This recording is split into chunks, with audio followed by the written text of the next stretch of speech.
નેત્રંગ તાલુકાની પ્રજા બિસ્માર રસ્તાથી પરેશાની વેઠી રહી છે। નેત્રંગ ગામે બિસ્માર માર્ગને લઈ કોંગ્રેસે ચક્કાજામ કર્યો। કોંગ્રેસે બિસ્માર માર્ગના સમારકામની માંગ કરી। કામગીરીમાં ભ્રષ્ટાચાર થયો હોવાના આરોપ પણ લાગ્યા। કોન્ટ્રાક્ટરે કૌભાંડ આચર્યું હોવાના આક્ષેપ પણ થયા। તો બંને માર્ગોની કામગીરીમાં તપાસ અને પેચવર્કની કામગીરીની માંગ કરી છે।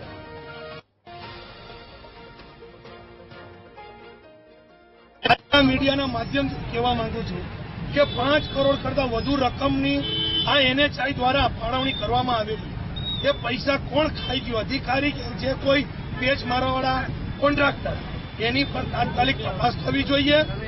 અને નેત્રંગથી અંકલેશ્વર 55 કરોડ કરતા વધુની રકમ જે આ વિસ્તારની ઉપર રસ્તો ફાળવવા માટે સરકાર દ્વારા આ ગ્રાન્ટ ફાળવવામાં આવેલી, આ કોન્ટ્રાક્ટર અને અધિકારીઓની મિલીભગતથી આ રસ્તો 15 દિવસમાં તૂટી। ભરૂચના આમોદ પાસેથી પસાર થતો નેશનલ હાઈવે વરસાદમાં ધોવાઈ જતા અતિ બિસ્માર બન્યો છે। અહીંથી દૈનિક પસાર થતા હજારો વાહન ચાલકો ખરાબ રસ્તાને લઈ ત્રાહિમામ પોકારી ગયા છે।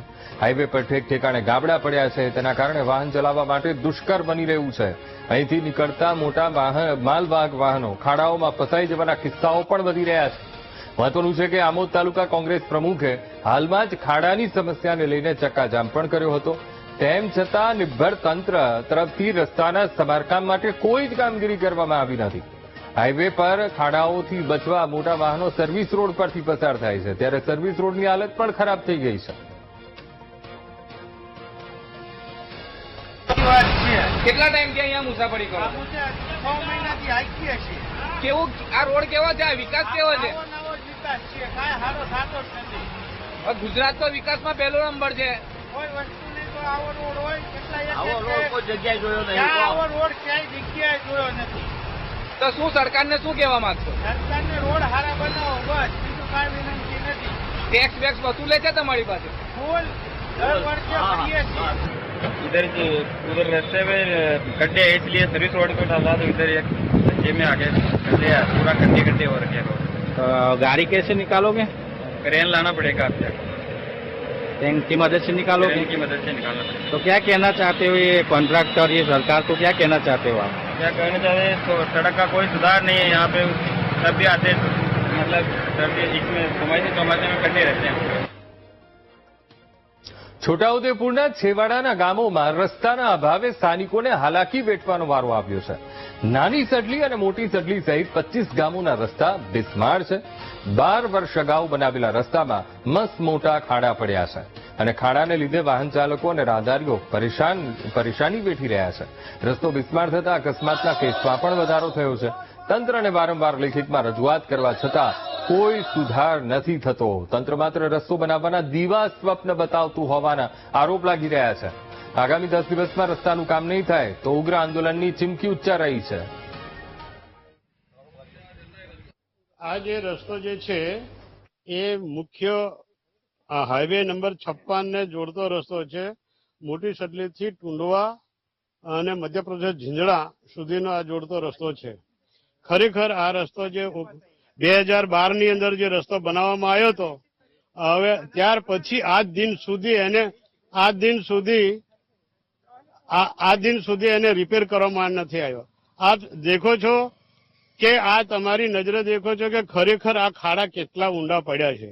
આજે અમે મોટીસલી ગ્રામ પંચાયત, ટુંડવા ગ્રામ પંચાયતના તમામ લોકો ભેગા થયા, કારણ કે અમારે છેલ્લા 2012માં જે રસ્તો બન્યો હતો મોટીસલી ને ટુંડવાથી ચીંજડા, આ બાજુ નાની સડલી રંગપુરને જોડતો, જ્યાં પીએસસી આવેલું છે, પોલીસ સ્ટેશન આવેલું છે, પ્રાથમિક શાળાઓ આવેલી છે, જે રસ્તો 2012માં બન્યો તેને રિપેર એક પણ વખત કરવામાં નહીં આવ્યો। તો અમારે 2012માં રસ્તો બનેલો, એના પછીના 14 વર્ષ થાય, પછી આમાં રસ્તાને વહીવટી તંત્ર લીગલી આવીને જોઈ લે કે કેવી રસ્તાની હાલત ખરાબ છે।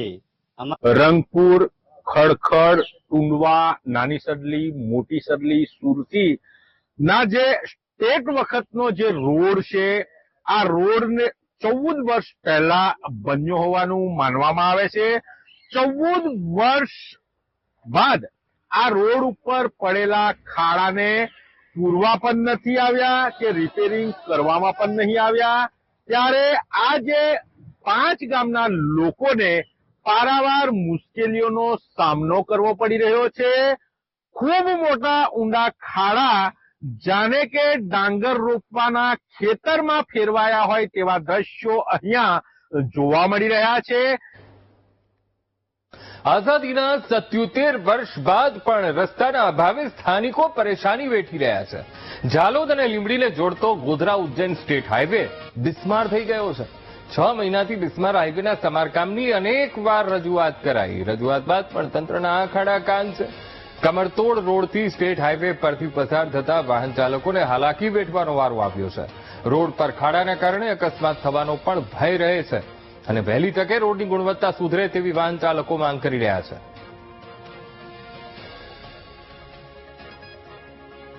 આ રસ્તો અહીં ખરાબ છે. 1 વર્ષ ઘણો ટાઈમ થઈ ગયો ખરાબ છે. એનું જલ્દીથી જલ્દી નિરાકરણ લાવે એવી અમારી સરકારની માંગ છે. તો લગભગ 4-5 વર્ષથી અહીંથી જ અહીં જ પસાર થઈએ. આ રોડ ખરાબ છે સાહેબ. આ રોડ નવો બનવો જોઈએ અને હું બી પડતા રહ્યો. બાકી મને બી વાગી જતું અને જરાક લહોટાઈ ગયો. કોઈ નિરાકરણ આવતું નથી. ખાડા પૂરે ને ખાડા તૈયારી પડી જાય ને માણસો તકલીફમાં છે. બધા પડી જાય, એક્સિડન્ટ થાય એવી શક્યતા છે બધી. બહુ 100 મહિનાથી રસ્તો સારો બની જવો જોઈએ એ માંગ છે અમારી. બહુ ગાર્ડિયન બી તકલીફ પડે છે. બધી રીતે ડ્રાઈવર હેરાન થાય છે, પેસેન્જર હેરાન થાય. બધી રીતનો રસ્તો ખરાબ પડે છે. અમારે ડેલી ત્યાંથી નીકળવાનું થાય છે. રસ્તો ખરાબ છે. આ સાધનની છે ને એવી હાલત ખરાબ થાય છે કે પેસેન્જર બે એમ નથી બરાબર. તાત્કાલિક એનો કંઈક નિરાકરણ લાવો. ખાડા પૂરા ખાલી ગિરાવલ નાખીને જતા રહે. બીજું જે ગોધરા અને જે મધ્યપ્રદેશને જે જોડતો માર્ગ છે, જે દાહોદ થઈને જે ચાકલિયા થઈને જે પ્રસાર થાય છે, જે ગુજરાત અને જે મધ્યપ્રદેશને જોડતો જે હાઈવે છે તે બિસ્માર હાલતમાં છે. તમે મારી પાછળ જોઈ શકો છો જે હાઈવે છે જે છેલ્લા કેટલાય સમયથી જે લગભગ જે 2 વર્ષ ઉપરાંતથી પણ જે હાઈવે છે તે 10 થી 15 કિલોમીટરનો જે એરિયા છે તે આખો ખાડામય બન્યો છે. જે તંત્રને જે વારંવાર રજૂઆત કરવા છતાં પણ જે હાઈવે છે તેનું જે સમારકામ છે તે કરવામાં આવ્યું નથી. જે